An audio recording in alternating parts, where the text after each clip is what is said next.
Goeienaand almal wat al sover ingeskakel is en baie welkom by vanaand se inligtingsessie oor voor die TV. Ons is regtig opgewonde oor hierdie inligtingsessie want ek dink dit bevat inligting wat die groter prentjie vir jou wys, wat dinge net soveel makliker maak in die pad en vir jou laat verstaan hoekom ons dinge doen soos wat ons dit doen. Onthou, ons doen niks net verniet nie. Nou, ons het 3 wonderlike aanbieders vanaand en die eerste een is natuurlik ons adjunk hoofleier van verkennersake, Shaun Peens. En ons het hom gevra om vanaand te help met hierdie aanbieding, want ek dink dit is belangrik dat ons die einddoel kan sien, sodat ons die hele loopbaanplan kan verstaan. In die homeschool wêreld praat hulle altyd van jy moet jou pad kies met die einddoel in gedagte. En soos wat Shaun praat, weet ons einddoel is mos maar 'n produk wat ons skep, 'n sekere kaliber volwassene. So baie dankie Shaun dat jy vanaand vir ons hierdie kom aanbied. Ek sien baie uit om alles te hoor wat jy vir ons kan vertel. Reg, dankie Deidre, ek waardeer. Die woord kaliber is natuurlik 'n baie groot en sterk woord wat jy gebruik, so ons sal sien hoe naby ons daarin kan kom. So ja, verkenner wees, ek weet jy het vir my 'n paar vrae om te vra, maar ek sal sommer eerstens, hoe weet jy nou wanneer jy nou reg vir 'n verkennerspan het? Nou ek het reeds in standaard 9, as jy een as 'n jong mense is, graad 11 dan nou, al offisier geword vir laerskoolkinders en toe ek daar geswat het te word ek natuurlik 'n verkenneroffisier en nou met my eie kinders wat terug is na laerskool toe het ek toe nou weer teruggegaan laerskool toe. So my aanname dat 'n verkenner is moontlik iemand as jy sê ek kry jou 5 uur dae, dan vra hy nie vir jou hoe weet ek wanneer is 5 uur nie.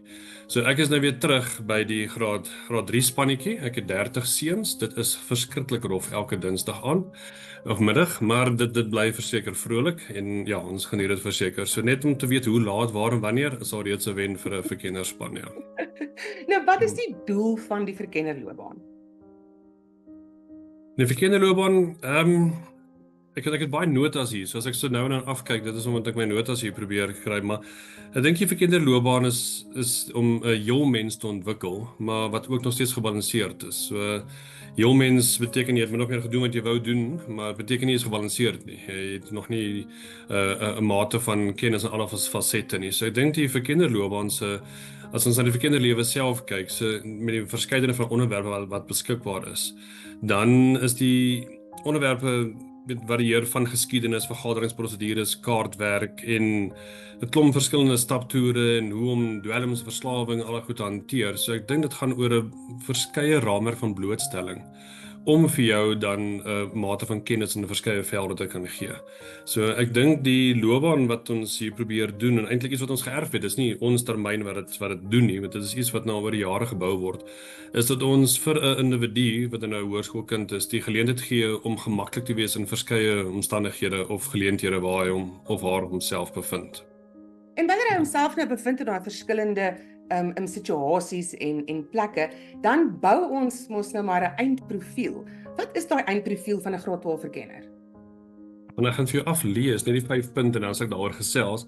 So, ek dink die wat voortrekkers is, het sulke al iewers blootstelling gehad in die prospektus. En daar is 'n heng so 'n klomp lys van dinge wat ons sien wat die ideale PV-kandidaat behoort te wees. Maar as ons sommer net kyk na die profiel daarvan, of jy nou 'n PV is of nie 'n PV is nie, ons praat hier van 'n voortrekkerkind. PV is net een van die fasette wat jy kan bereik. En dan sê 'n voortrekker behoort, ek gaan sommer met leiding te kan neem, effektief te kommunikeer, positiewe burger te wees, emosioneel en sosiaal gebalanseerd te wees en dan ook sy identiteit en sy geloof te verstaan. So ek dink daai sal die 5 opsommende goed wees wat plaasvind. Net om elkeen dalk so 'n bietjie te onderskei. Leiding neem beteken nie noodwendig ek is iemand wat altyd voorloop nie. My gedagte rondom dit is eintlik om selfhandhawing te kan toepas. As jy jou eie lewe kan rig en jou eie lewe kan bepaal hoe dit moet wees, dan leef jy ABC leefwyse. Nie noodwendig hierdie rooi gedrag wat voorloop en almal eintlik kwaad maak omdat jy so 'n sterk dryfveer agter jou het nie. So net daai selfhandhawing gedeelte. Effektief kommunikeer. Ek het in die week toe luister ek hier in Bloem op die radiostasie waar die omroeper sê maar sy verpest dit as iemand haar bel. Sy verkies 'n boodskap. En toe het ek nogal gewonder hoe die beroep wat jy gekies het, wat praat nogal redelik in die orde van die dag is, maar ja, ek hou nie van 'n oproep nie. En ja, ek wonder oor die rede waarom sy het gesê het, sy het dit nie gesê nie, maar ek dink nogal eintlik effektief kommunikeer gaan eintlik oor 'n sinvolle bydrae wat jy lewer. Om nie net te praat wat praat is nie, maar ons lewer iets vir iemand wat daaruit kan leer. Nie dat ons altyd in die leerrol wil wees nie, maar die manier ons op mense omgaan is eintlik iets wat ons kan bou op iemand anders se kennis. Positiewe burger, ek dink daar waar jy is in jou omgewing lewer jy 'n bydrae om iets vir iemand anders beter te maak. Ons hoef nou nie noodwendig slaggate en alles reg te maak en ons eie finansiële bron uit te put om alles reg te kry nie, maar ek dink net die bydrae wat jy teenoor enige medeburger of jou bure selfs maak in my kop is iets wat reeds 'n bydrae vir positiewe burgerskap sou wees. En dan emosioneel en sosiaal gebalanseerd wees. Ek dink dis die vermoë om iemand anders gewaardeerd te laat voel. Die manier ons met iemand praat, om iemand belangrik te kan voel in die sfeer waar die persoon beweeg. Dink ek dit is wat vir my nogal belangrik is van die sosiale gebalanseerde deel. As ek weet nie of Proteaners hier is nie, maar ek dink is iemand wat dalk heel gemaklik by die huis en op loftes sou kon wees. Jy weet, daardie persoon is redelik sosiaal gebalanseerd en die ou wat hy is op loftes en wie hy by die huis is dieselfde mens. En ek dink dat daar is die gedeelte. En dan die vyfde gedeelte van daardie profiel is dan sy eie identiteit en sy geloof te kan verstaan. Om te weet waar jy op vandaan kom en om te weet jy is nie afhanklik van jou eie kragte en insig nie, maar dat daar 'n Vader daarbo is wat vir ons leiding gee en wie altyd beskikbaar is om 'n gesprek mee te kan voer. Dit klink vir my asof hierdie 5 goed wat jy genoem het, eintlik die goed is as dit alles gebalanseer is, het ons 'n heel mens wat ons op die einde van die dag in die gemeenskap instuur. Hoe ontwikkel die kurrikulum die hele mens met daai 5 fasette? Ek dink dit is vir almal moontlik om altyd op dieselfde spoed te ontwikkel nie, want ons bly uniek. Die droom is wel om almal daai geleentheid te gee.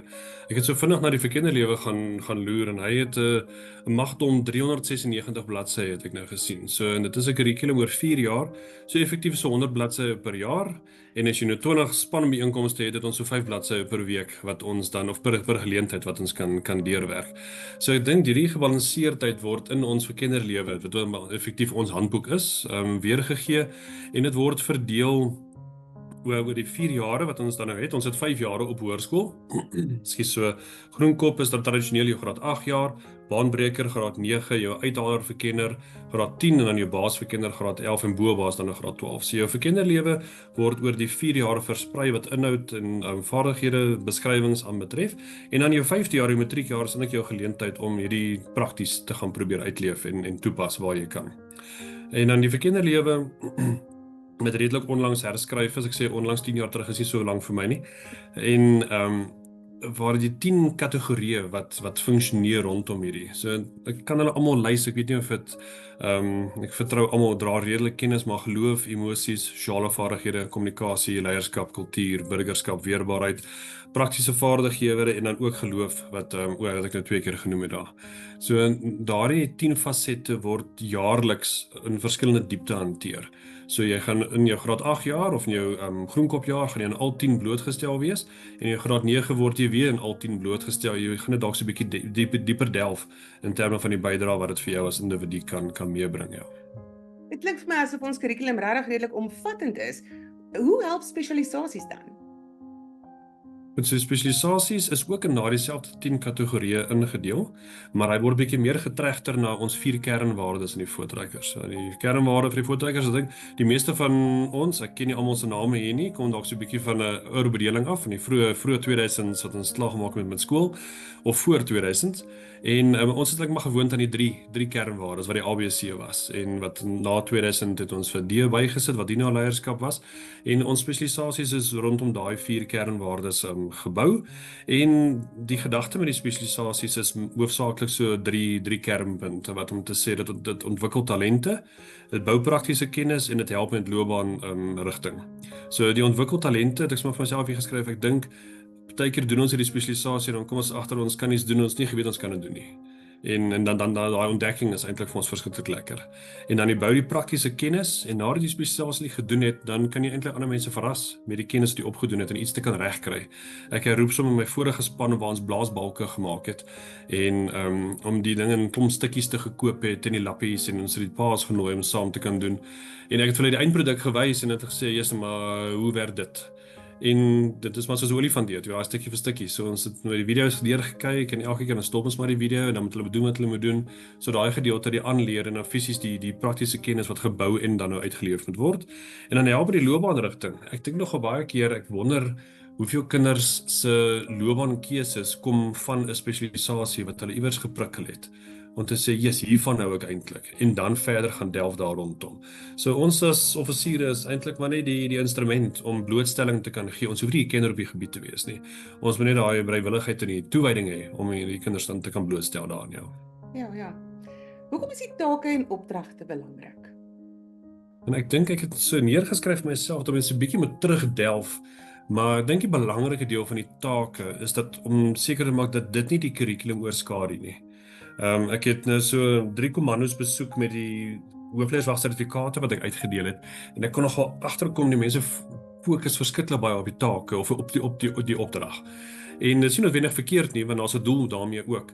Maar my droom is dat ons nie soveel op die 8 opdragte fokus dat ons eintlik van daai ongelooflike handboek van ons vergeet wat vir ons 'n baie verskeidenheid van geleenthede gee om met die kinders en onderwerpe gee om met die kinders te praat nie. So die opdragte gewys voor ons nou ons termyn begin het. So van 2016 tot 2024 was al 16 opdragte gewees in totaal en hou gevas is nou. Lekker slaap. Is al 16 opdragte gewees, wat beteken dat vir jou graad 8, 9, 10, 11 jaar was elke keer 4 opdragte en dit was ABC opdragte gewees. En dit was goed, maar ek dink die tyd het daarvoor redelik verstryk en ons het 'n bietjie ander rigting ingeslaan. En ons het toe die opdragte bekyk, opgesom, afgewentel en gesien, maar ons kan hierdie 16 kan ons regkry in 8 opdragte. So ons het terwille van die feit dat ek al 'n graad 8 en 9 offisier was, verskeie kere in my lewe weet ek om graad 8 en 9 is toegewy tot 'n opdrag, 'n stilsit opdragie te kry is eintlik nogal redelik uitdagend. So die graad 8 en 9 se opdragte is vir eers 'n bietjie van die bane geskuif of eintlik dan meer geabsorbeer in die ander opdragte sodat hulle nog kan speel en dit kan geniet en die vir kinderlewe in sy wese kan aanpak. So die opdragte is 8 opdragte, 3 in jou graad 10 jaar, 3 in jou graad 11 jaar en dit is so 'n bietjie weergee, bietjie leer, bietjie iets bywoon, bietjie terugvoer gee, refleksie kan hê daar rondom. En in jou graad 12 jaar is dit dan nou as jy net terug daai opdrag 1 tot 8 kan jy in spanverband aanpak. Jy skryf so 'n bietjie eie woorde, maar jy doen dit in spanverband. So jy leer om mekaar nodig te hê. En dan in jou graad 12 opdragte, die 2 is op individuele vlak wat die opdragte dan nou plaasvind. So die eerste een is om 'n les aan te bied vir die laergrade om so 'n bietjie 'n passie vir 'n moontlike offisier wees aan te wakker. En dan die laaste opdrag is nogal die groot gewig is om 'n gemeenskapsprojek op individuele vlak aan te pak. En daar was ons het kry baie navraag, terugvoer, kritiek, positief, negatief daar rondom en goed. Maar ek dink vir elke kind wat dit klaar maak, of dit uitdagend was of dan nie so uitdagend was nie, is dit iets wat hy kan voel, maar ja, hierdie het ek reg gekry. En ek dink dit is die droom daar agter om 'n bydrae vir iemand anders te kan lewer anders as myself. Verseker, ek het self 'n graad 12 span en so ons is deur hierdie opdragte en ek het hierdie jaar met die aanbieding vir die jonger spanne, hierdie gemeenskapsprojek wat hulle moes aanpak, het ek regtig hulle leierskap gesien. Daai leierskap wat ons in die voortrekkers ontwikkel. Ek weet, wat sê die sê ding, ons ontwikkel leiers en nogmaals leiers. So, vertel my, hoe ontwikkel ons leierskap in verkennerjare? Die 3 hoofpunte daar is eintlik diens aan ander, praktiese leiding en selfbestuur. Ekskuus, so die diens aan ander is, en ek dink dit is die wese waarom voortrekkers begin is in die vroeë 39s en dit is om 'n bydrae te lewer vir iemand anders as myself, om jong leiers te bemagtig en te ontwikkel. En ek dink nie daai het enigstens verdwyn in ons wese van die voortrekkers nie. Hoe ons dit dalk doen het 'n klein bietjie verander en die tipe leiers wat ons nodig het dalk ook so 'n bietjie aangepas oor die jare, wat ons dalk minder polities gedrewe is en dalk meer gerig is op jong mensontwikkeling en gebalanseerd wees. Maar die diens aan ander dink ek nogal is daai gedagte dat ons agterkom, ons het mekaar eintlik nodig en jy kan nie hierdie net op jouself probeer fokus nie, want dan gaan jy jouself isoleer en jy gaan eintlik vergeet dat as jy iemand anders nie help, dan gaan niemand jou help nie. 'n Ongelukkige samelewing waarin ons beweeg en as ons daai kopskuif kan maak dat ons juis iemand anders help omdat ons wil doen, nie omdat ons sy hulp nodig het nie of later gaan nodig hê nie, dan is dit 'n versekerde wen. Die praktiese leiding, ek dink ons kurrikulum en al die spesialisasies wat ons het, bied genoeg geleentheid vir iemand om iewers leiding te kan neem. En ons as offisiere dra maar die verantwoordelikheid om daardie leiding te fasiliteer en om seker te maak dat 'n kind lei op 'n gebalanseerde manier om almal in te sluit. Ek dink ons, ek het nou reg met een van die groot geeste in die voortrekker gesels, ons sê een van die onderwerpe wat ons doen, die emosionele intelligensie, is nou verskriklik baie aangebied. En dit bly nog steeds nodig, want die emosionele intelligensie buiten die verstaan van myself, is dit eintlik nog meer belangrik om iemand anders te kan verstaan. Want as jy iemand anders kan verstaan, dan is dit baie makliker om jouself en daardie persoon te kan lei in die pad waartoe jy nou op pad is. Die laaste gedeelte is selfbestuur. Dis nogal 'n moeilike konsep, want selfbestuur is amper die ding wat gesê het van Loftus, is dat is jy dieselfde mens oral? En daar is maar 'n frase wat rondgaan om te sê is wie is wanneer jy alleen is. So eintlik die frase sê eintlik jy is wie is as jy alleen is. Maar dis nie as nie, dit is 'n definitief. Jy is wie is wanneer jy alleen is. Die alleentyd het nie 'n ontsnap roete iewers nie. So daardie persoon of gedrag wat jy aanleer om in jou individuele alleentyd te hê, as dit verskil met die persoon wat jy tussen jou vriende is, ek sê nie jy mag nie dieselfde wees nie. Ja, ons gaan 'n bietjie anders, gaan dalk meer opgeruimd wees in 'n groep as wat jy nou alleen is. Ons is nie almal borrele van nature nie. Party van ons het 'n bietjie energie van ons vriende nodig. Maar jou menswees, jou karakter, is dit dieselfde bly, dan dink ek ons het 'n leier ontwikkel, en dan weet hy hoe om homself, haarself te kan handhaaf in verskeie omstandighede. En natuurlik hier aan die einde van die verkenner loopbaan, is daar die hoofleierswag-eksamen. Nou ek het ook al 'n seunspan en nou 'n dogterspan deur hierdie hoofleierswag-eksamen, en baie van die selfhandhawing het maar ook hierdeur gewys dat van hulle al baie goed is daarmee om heeltemal self deur die proses te gaan, en anders 'n bietjie leiding nodig het nog. Maar wat is die waarde van hierdie hoofleierswag-eksamen? Maar net om te sê die hoofleierswag, jy kry natuurlik jou twee individue, die een wat 2 maande voor die tyd gereed was daarvoor en iemand wat sy boek eers toemaak wanneer die tyd nou aanbreek. Ek hoef nie te sê watter een van die kategorieë ek kan val nie, maar ek dink is ook belangrik om net seker te maak wat is die verskil tussen 'n voortrekker en 'n PV. So 'n voortrekker is iemand wat in sy hart 'n voortrekker is. Ons werk die kurrikulum deur, ons verstaan 'n klomp goed, ons doen 'n klomp goed, ons word blootgestel aan 'n klomp goed. 'n PV is ook 'n voortrekker, maar wat homself beywer om te sê ek wil 'n bewese kennis van die voortrekkerbeweging hê. Soos ek het sommer in terme kan omsit van ons beroep. As jy onderwyser gaan word of ek word 'n rekenmeester of iets, dan word daar van my verwag voor ek 'n rekenmeester genoem kan word of te wil praktiseer as rekenmeester, moet ek 'n sekere mate van kennis inwin en kan weergee op 'n sekere geleentheid, wat dan nou 'n toets of eksamen of ons internskap of so sou wees. So daar is 'n mate van iets wat gedoen moet word voor jy jouself iets kan noem. En ek dink dis maar nog vir die hoofleierswag. Jy wil jouself 'n hoofleierswag of 'n presidentsverkenner noem. En dit beteken dan word van jou vereis om 'n bietjie meer te doen as iemand wat net voortrekkers bywoon. En daardie gedeelte beteken jy gaan 'n bietjie sit en jy gaan 'n paar goed leer. Want as jy wil rondloop en sê maar ek is hoofleierswag, dan is daar 'n verwagting daar buite. Hierdie persoon weet genoeg van die voortrekkers en dan moet jy in staat wees om daardie enige moontlike vraag amper te kan beantwoord, omdat jy gesê het ek beywer myself om meer te weet van die voortrekkers as net 'n gewone voortrekker wees. Die een is nie belangriker as die ander nie. Ons heg net meer gewig aan die kennis en die leefbaarheid van 'n toekenning bo mense wat net regtig voortrekkers geniet vir wat dit is. Nou ek weet dat veral Nasionale Komitee vir Kindersake kyk na daai produk wat ons die wêreld instuur. Hoe gaan ons hierdie kinders kan bemagtig, hierdie jong mense kan bemagtig in die werkswêreld? Hoe help hoogste hoofleierswag en enigiets anders wat ons doen eintlik vir daai werkswêreld? Ja, so ek het hier 4 punte wat ek so aan gedink het om wat aanklank vind by die werkswêreld. Eerstens is probleemoplossing. Ek dink dit is onmoontlik vir ons om 'n week by die werk deur te gaan sonder dat daar iewers 'n moontlike krisis of 'n uitdaging opduik wat dit die hoofgebied moet word. En dan het mense nou die keuse, gaan 'n mens nou ontstel draak daaroor en met te kere gaan en op mense blameer, of gaan ons die probleem aanspreek, 'n oplossing vind en voortgaan.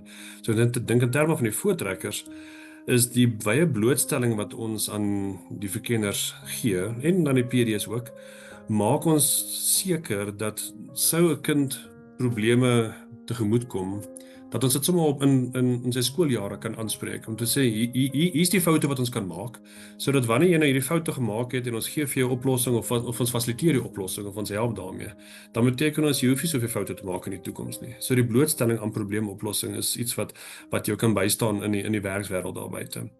Die tweede punt is 'n bietjie spanwerk. Ek dink is geen geheim dat ons 'n diverse land het met verskillende kleure en geure en hoe ook al.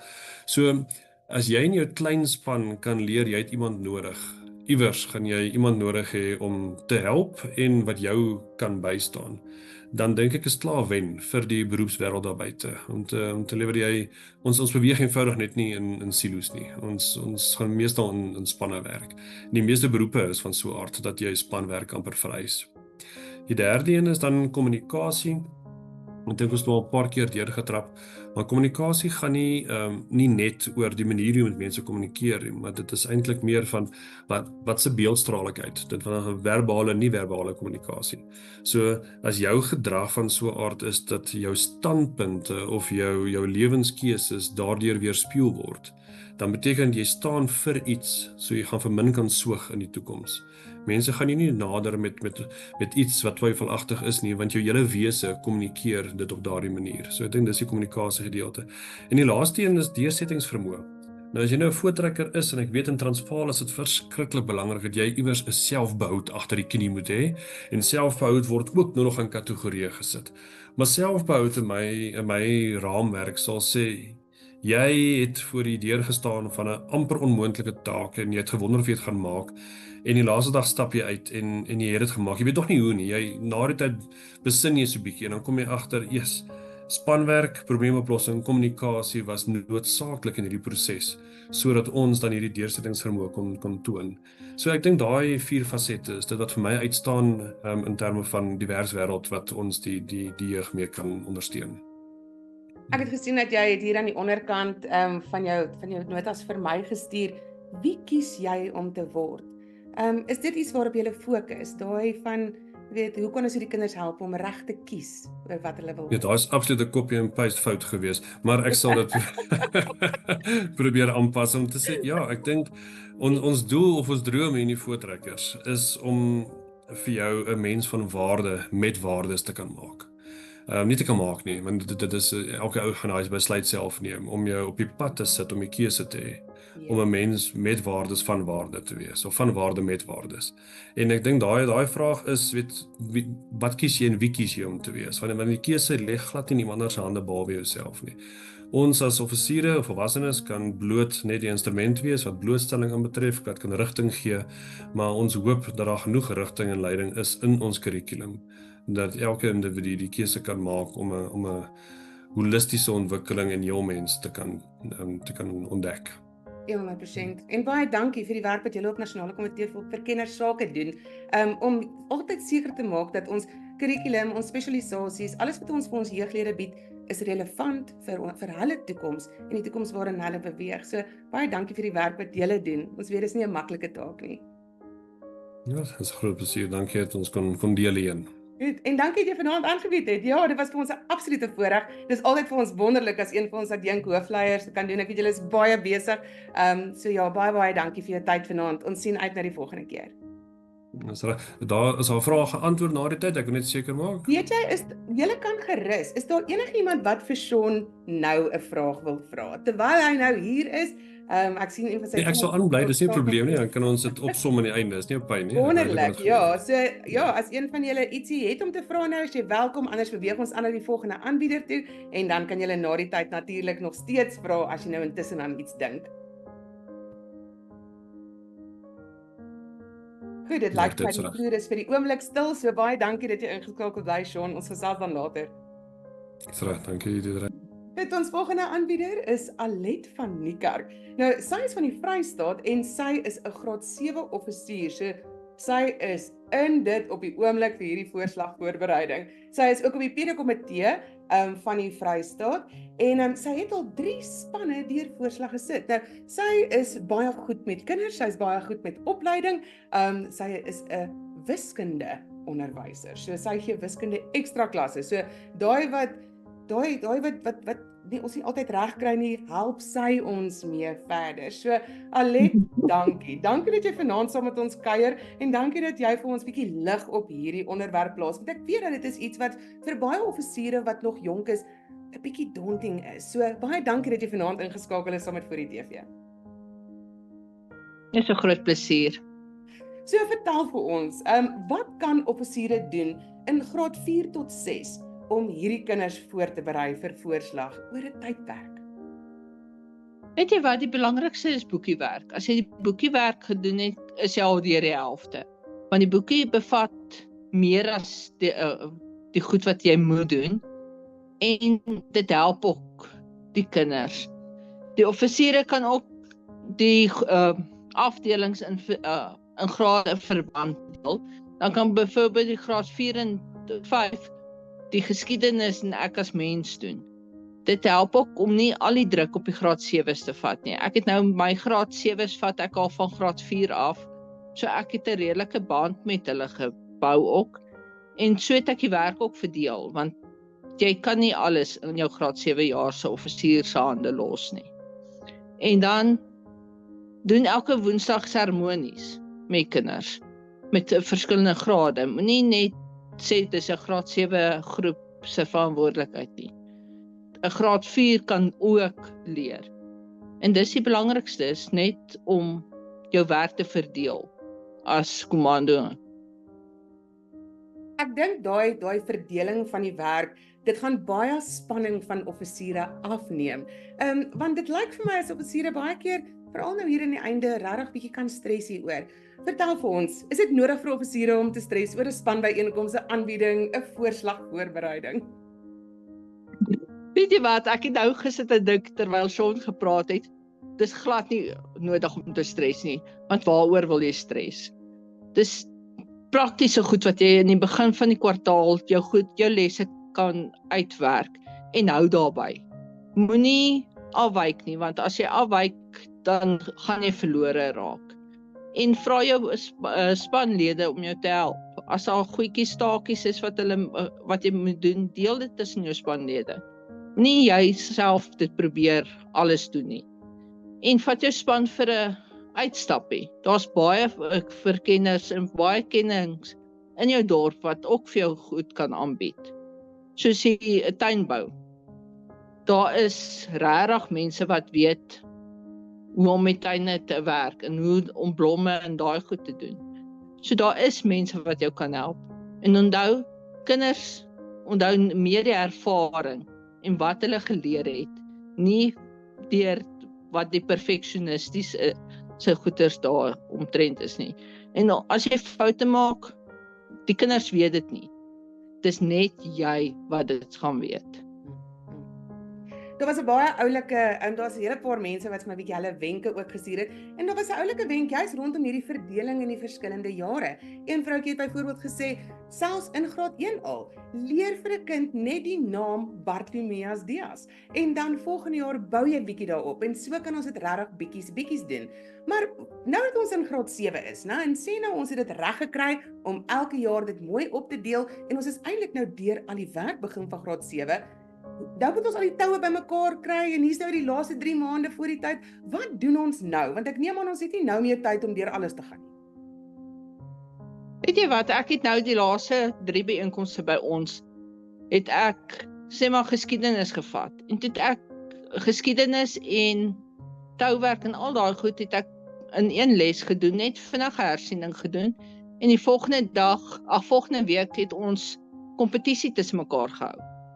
Dit is lekker om spanwerk tussen die kinders ook op te bou en dis jou groot ding. En as jy touwerk doen, speel touwerk cricket. Doen iets lekker saam met hulle. Moenie laat hulle net die hele dag in 'n klas sit nie. Daai is 'n baie oulike ding. Want dit is juist soos in die volgende ding eintlik wat ons op ons lysie het om oor te praat, né? Want baie keer wat gebeur is ons is so gefokus op hierdie voorslag wat eintlik net nog 'n kenteken is, dat ons baie keer die lekker verloor, né? En dan verloor ons jeuglede aan die einde van graad 7. Hoe kan ons dit so lekker as moontlik maak deur hierdie proses sodat ons soveel as moontlik verkenners in ons verkennerjare kan instuur? Weet jy wat, ek is 'n slegte offisier, ek haat 'n klas. Ek sit nie my kinders in 'n klas nie, want dit voel net vir my, dis nie 'n skool nie. So hoe meer jy hulle uitvat vir uitstappies en lekker goed met hulle doen. Dis nie te sê jy moet elke week uitstappies nie. Jy kan 1 keer in 2 weke uitstappies. Maar doen iets lekkers met hulle. Moenie heeltyd in 'n klas nie, want dan gaan jy kinders verloor. En moenie laat voorslag vir jou net die belangrikste ding is, of hulle goud of silwer te kry nie. Dit moet vir hulle ook net 'n lekker ding wees om te doen. Ja, en so wat jy nou genoem het met die touwerk, een van die ander wenke wat ons gekry het was om, dink bietjie uit die boks uit, gaan pluk latte en maak met hierdie boomlatte, probeer die knope so maak. En op so 'n manier dink jy net doen bietjie iets anders wat vir die kinders kan lekkerder wees. Nou, ek weet dat 'n junior PD-offisier het baie keer nog nie eers die inligting, die volle prentjie om al te begin daarna kyk nie, maar is daar iets wat junior PD-offisiere kan doen om so lank te begin regmaak vir die padvoorslag toe? Weet jy wat, hoe ons?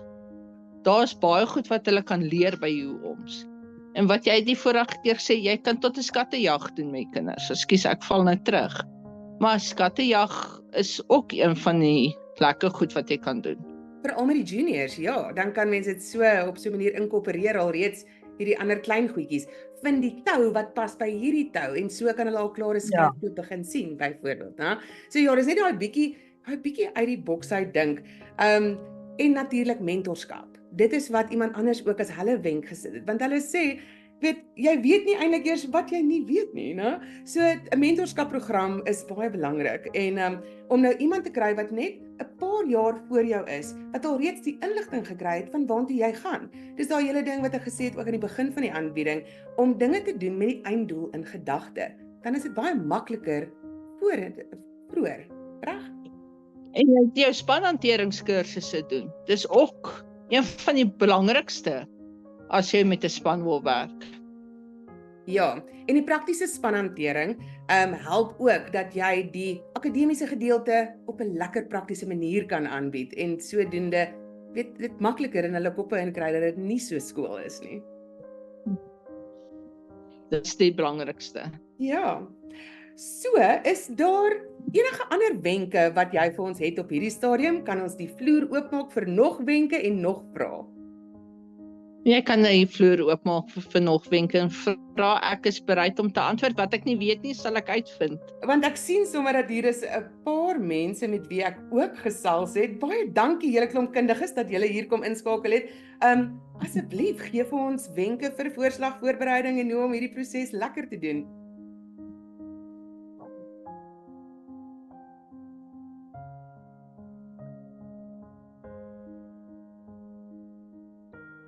As ek kan bylas, seremonies hoef ook nie vir die kinders se straf te wees nie, hoor.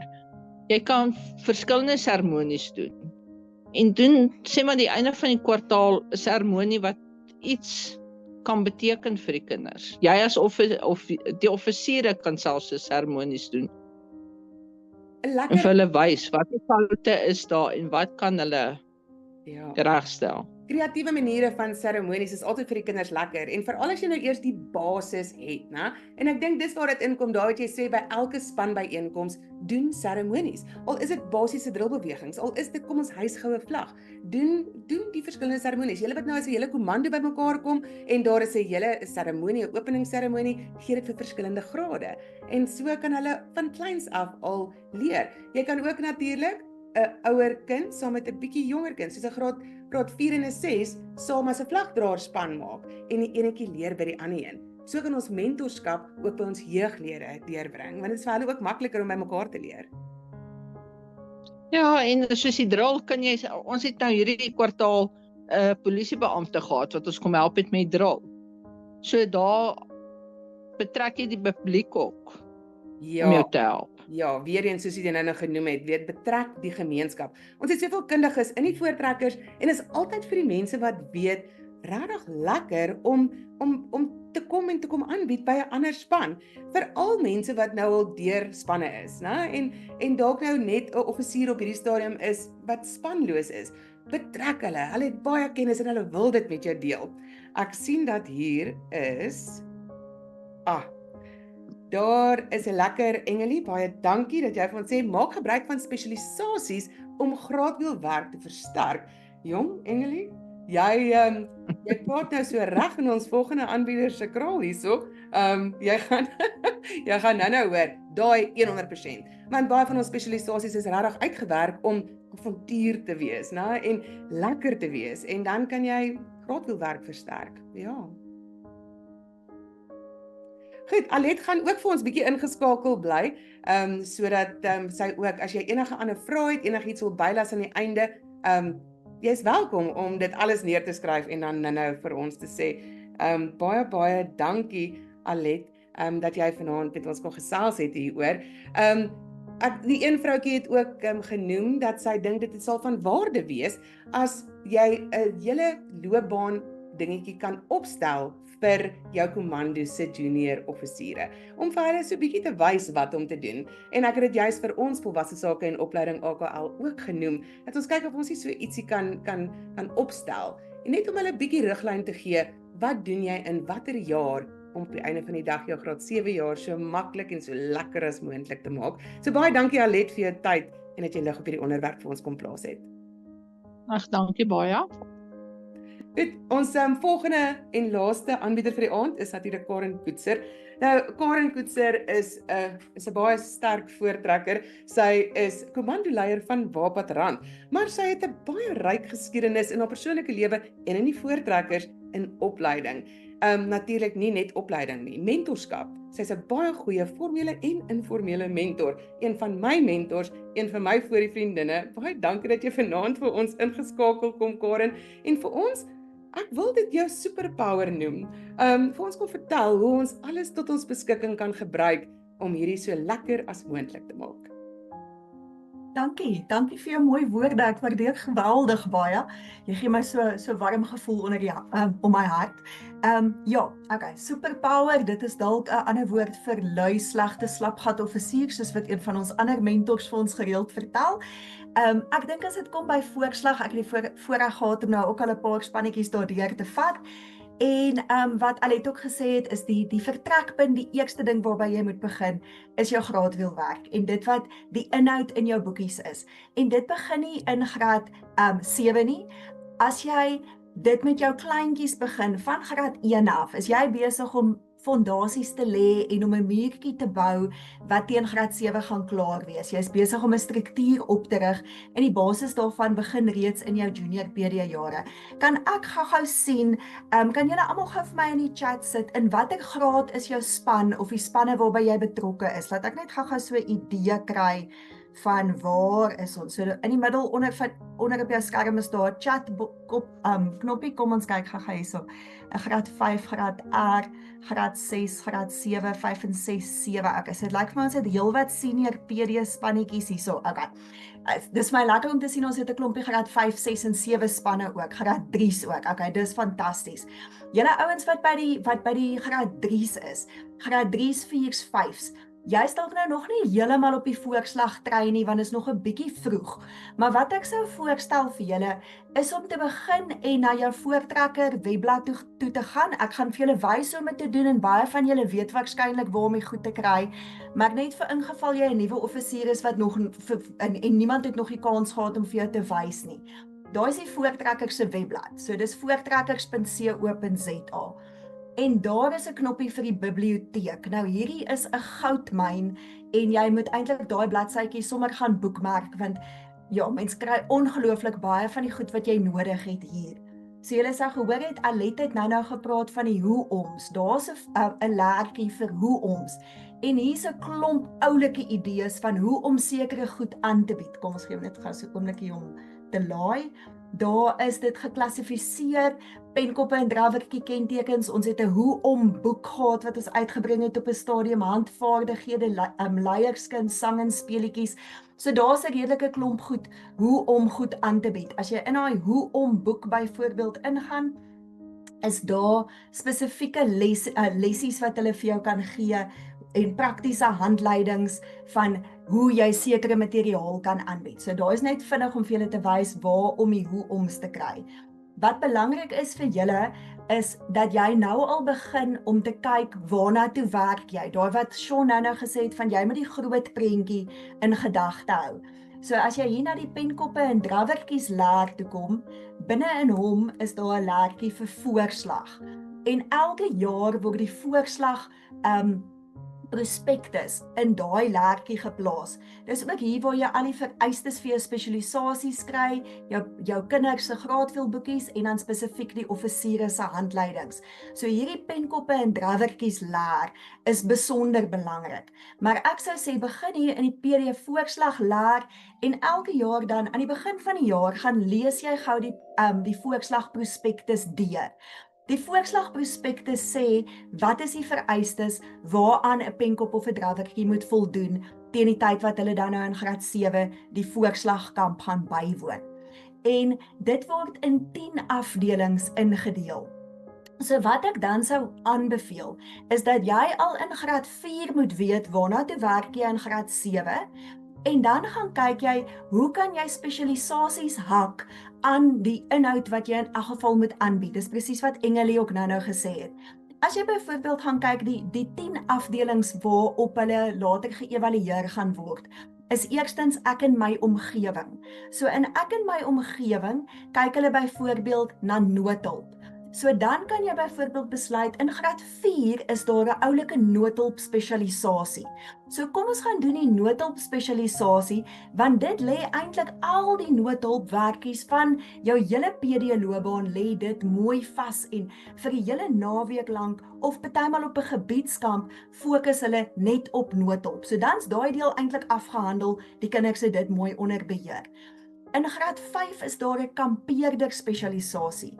En ek in my omgewing vra hulle vir die kinders, wat se tipe kampe kry jy? Wat moet jy alles reël as jy 'n kamp gaan doen? Kampeerder leer vir hulle. Jy moet 'n terrein kry, jy moet 'n program hê, jy moet etes uitwerk, jy moet vervoer reël, jy moet kostes bepaal. Al daai tipe van goedjies word in daai spesialisasie gedoen. So in graad 5 kan jy dalk laat hulle die kampeerder spesialisasie doen.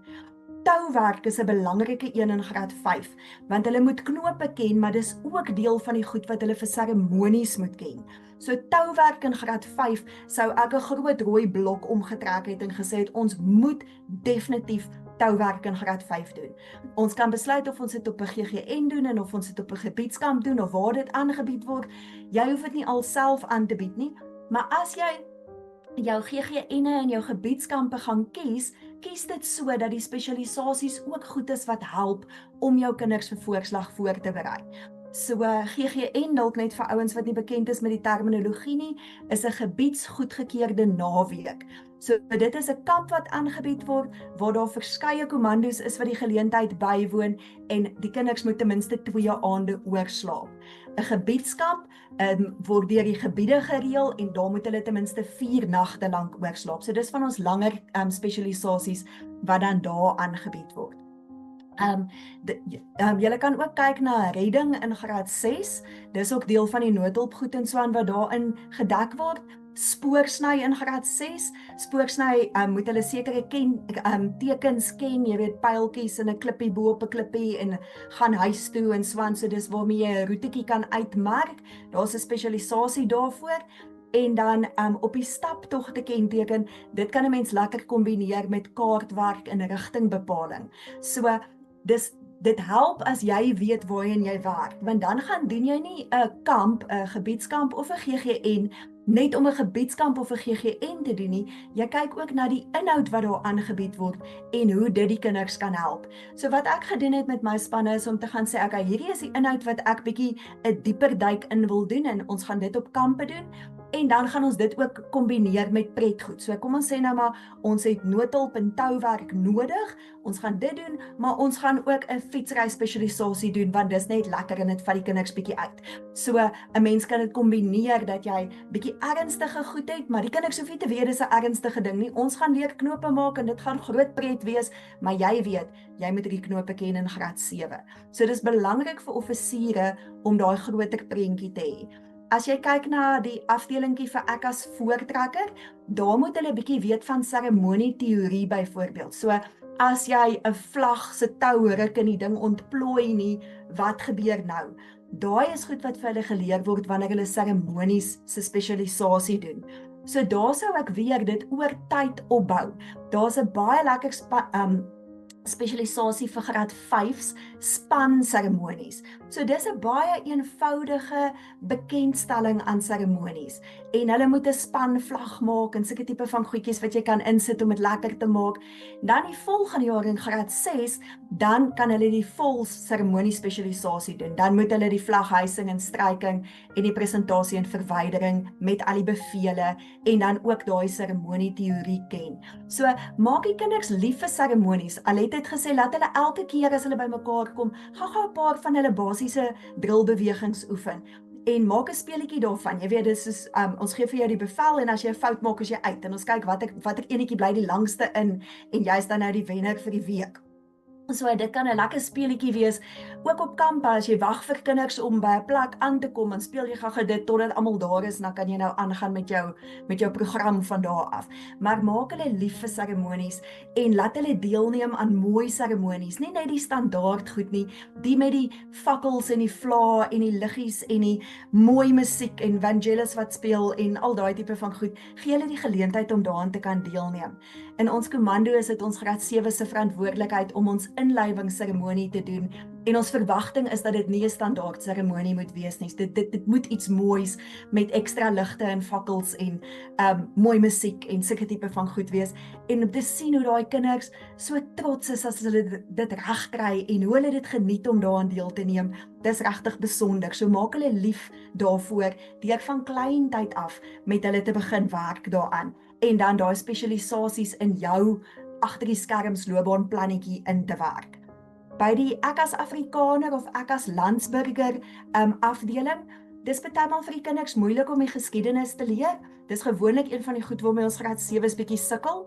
So help hulle om dit lewendig te maak en om hulle na plekke toe te vat waar hulle visueel goed kan sien en kan beleef wat hulle gaan help om dit te onthou.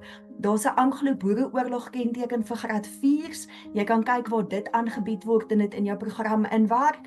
Daar's ook 'n groot trek spesialisasie vir graad 4's. Daar's delwerye vir graad 5's.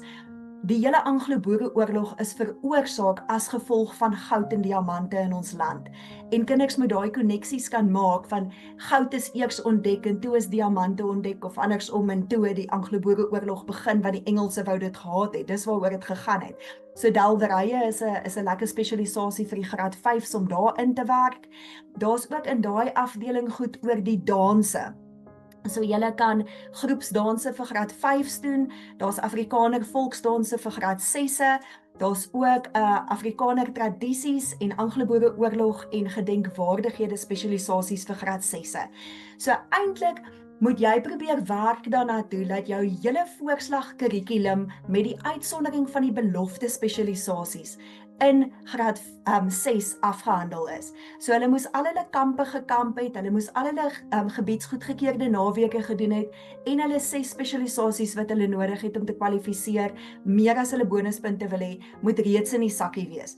Belofte spesialisasies kan hulle net in graad 7 doen. So dit los jy vir graad 7, maar al die ander goed moet jy probeer afhandel teen die einde van graad 6. En dis lekker spesialisasies wat 'n mens nou daar in daai mengsel kan ingooi.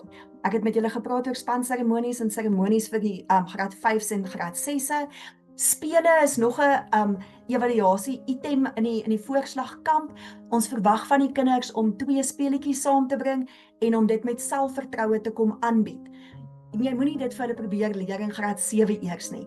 Daar's 'n groep spele spesialisasie in graad 4 en ons boeresport in graad 5. So daar's speletjies kentekens wat jy vir hulle vroeër al aan kan laat deelneem, dat hulle gewoond raak om te speel, om speletjies aan te bied, om reëls te verduidelik, om die skeieregter te wees, om regverdig te wees, dan is dit nie vir hulle vreemd teen die tyd wanneer hulle in graad 7 kom nie.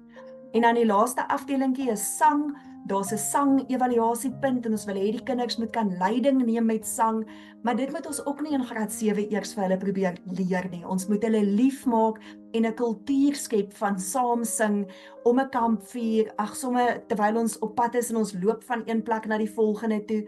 En daarvoor kan jy jou sang kenteken in graad 4 of dan musiek en sang in graad 6 gebruik om daai ding op te bou. So moenie alles los en besluit voorslag is 'n graad 7 ding nie. Jy kan van graad 1, 2 en 3 af begin bou daaraan, maar veral van graad 4 af. So ek sou regtig sê begin by jou prospektus, dat jy weet wat is die vereistes. Dan doen jy jou graadwielwerk en dan saam met jou graadwielwerk gaan kyk jy wat is die spesialisasies wat jou voortrekkerwerk kan aanvul en jy prioritiseer dit en daarna doen jy die lekker goed tussenin as om bietjie in te vul en aan te vul, maar jy is eintlik die heeltyd besig met jou voorslagwerk en jou kinders het geen idee dat jy besig is met daai boublokkies nie. So dit is wat ek vanaand met julle wil deel. Deedrey, ek dink dit is my afdelingkie.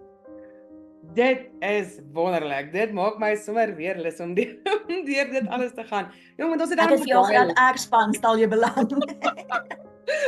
Ons het dan baie lekker spesialisasies en dinge om te doen in die voortrekkers, né? En so word dit eintlik speel word ons reg gevoorslag. Absoluut. Dit moet definitief nie so skool voel nie. So daai wat Alet ook gesê het van gebruik hierdie spesialisasies. Jy's besig om diep geskiedenis met die kinders te doen, maar hulle is besig om verfbal te speel en hulle is besig om die rook uit mekaar uit te skiet, maar jy's eintlik besig met Anglo-Boereoorlog. Jy weet dit moet op 'n baie speelse en lekker manier aangebied word en die kinders onthou dit want dit was 'n belewenis gewees. Toe my seuns van op laerskool was, het ek enige tyd wat ons bietjie liedjies gesing het, het ons eers die rugbybal gevat. En die een wat die bal oor die palle kan skop, is die een wat die volgende liedjie kan kies. En dit het hulle almal baie opgewonde gehad elke keer vir die sangoomblik. So ja, gebruik alles tot jou beskikking om dit so maklik en so lekker as moontlik vir almal te maak. Baie dankie Karen dat jy vir ons lig op hierdie onderwerp geplaas het. So nou wil ek gou die vloer oopmaak vir 'n oomblik. Is daar enige iemand wat vra het vir ons 3 aanbieders vir die aand? Ek sien hier is alreeds 'n vraag. Hi Deidre, sê hy, ek het al baie gewonder oor hoekom die voortrekkers sekere goed doen en dan leer ek later daar is 'n goeie rede. My vraag is hoekom die kinders die hoofleiers van die voortrekker organisasie se name moet ken. Vir my voel dit soms hulle ken nie eers al die voortrekker leiers se name nie en is dit nie meer belangrik nie? Interessant. Ek wonder nogal, Sean, het jy vir ons 'n antwoord hier? John het nou genoem met die hoofleierswag eksamen byvoorbeeld, dat weet daar is 'n verskil tussen 'n gewone verkenner en 'n presidentverkenner. En daai ouetjie wat die hoofleierswag eksamen kom skryf het, is nou nogal die een wat daai inligting van die voortrekkers ken. En miskien selfs met voorslag, né? Die ouetjies wat die inligting ken, is op die einde van die dag die voorslagkandidaat, Sean.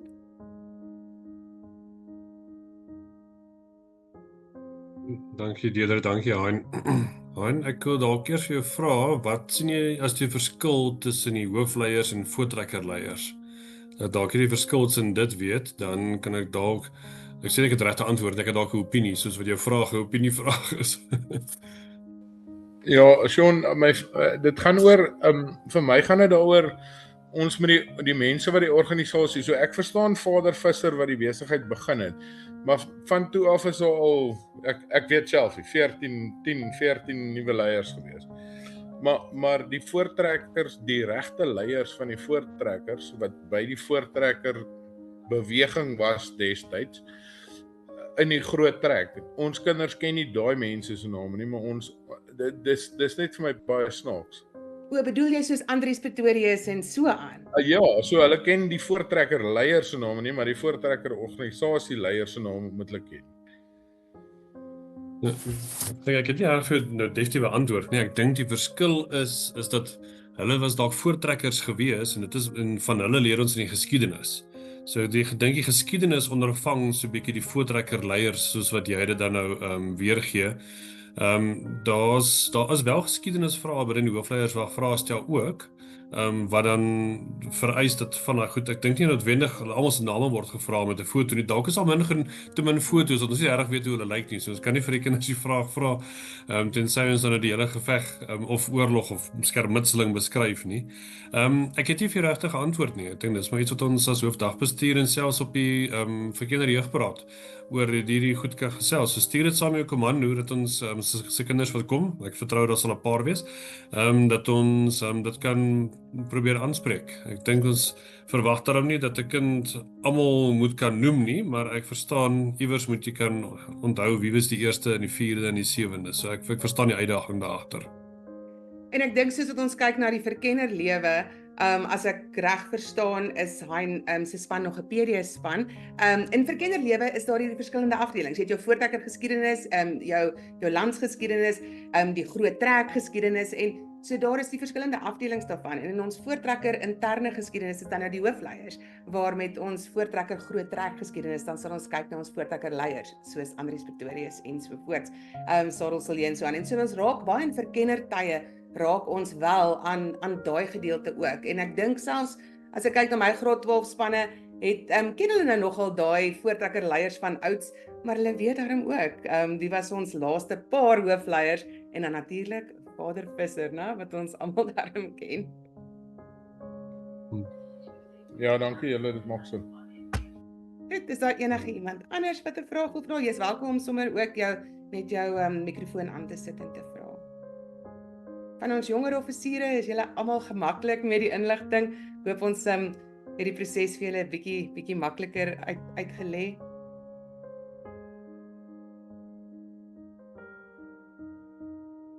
Goed, natuurlik is al ons aanbieders en baie ander kundiges op ons Vra My groep en ons PD hulpgroep ook en volwasse sake hulpgroep. Daar's ook 'n verkenner hulpgroep. So indien jy nog nie op daai groepe van die voortrekkers, nasionale voortrekkers behoort nie, vra iemand en hulle sal jou gerus daar opsit. Daar kan jy nog vir ons vra.